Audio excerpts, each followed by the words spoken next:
We go around the country, we talk to seniors, and we watch members of Congress, how they vote. And it's a pleasure to be given an award today to your Congresswoman, Anne Marie Buerkle, because, promises made, promises kept.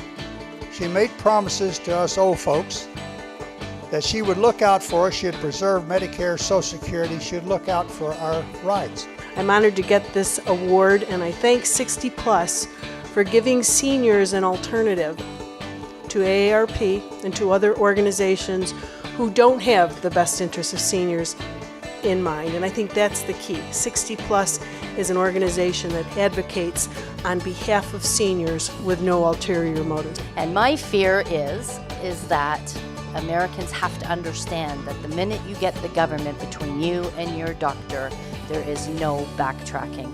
Our system is imploding on itself. We cannot take care of our sick people, and it's wrong. It's morally wrong, and it's ethically wrong. What were you? You're a Marine?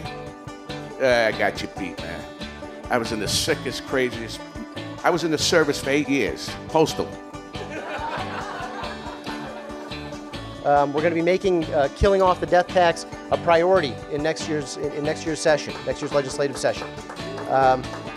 Because fundamentally, this is kind of a silly thing, right? I mean, you work hard, you raise kids, you go through life and you save a little bit, and you put something together, a little bit of a nest egg. You want to be able to pass that on to your kids, right? It doesn't make any sense that if today I'm alive and I don't know anybody anything, if tonight I decide to drop dead, that creates a tax liability. I don't know how government gets first in line, but that's the wrong place for government. It's a tax on death. It's that simple. And after all, the first claimant in line when a loved one goes should not be Uncle Sam. He's not even a blood relative. And I want to say that the Affordable Care Act and those $718 billion worth of cuts in the Affordable Care Act are unconscionable.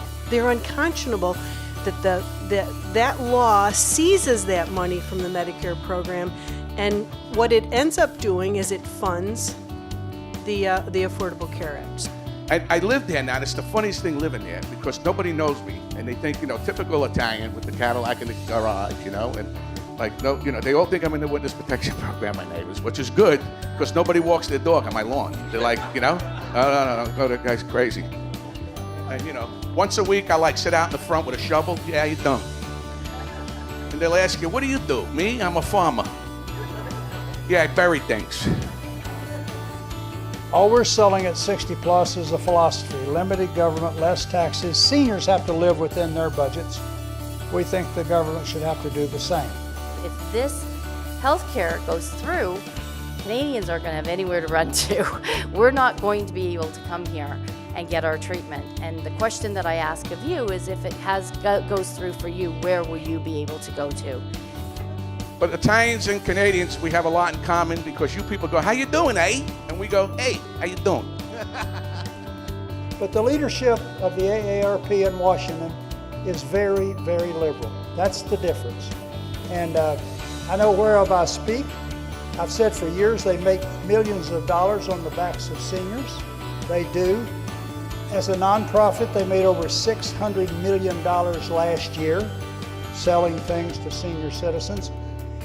I'm selling a philosophy: limited government, less taxes. That's what we're selling at 60 Plus. They're hawking a lot of products, nothing wrong with that, but they get an awful lot of our tax dollars. 1 year, $86 million. $86 million.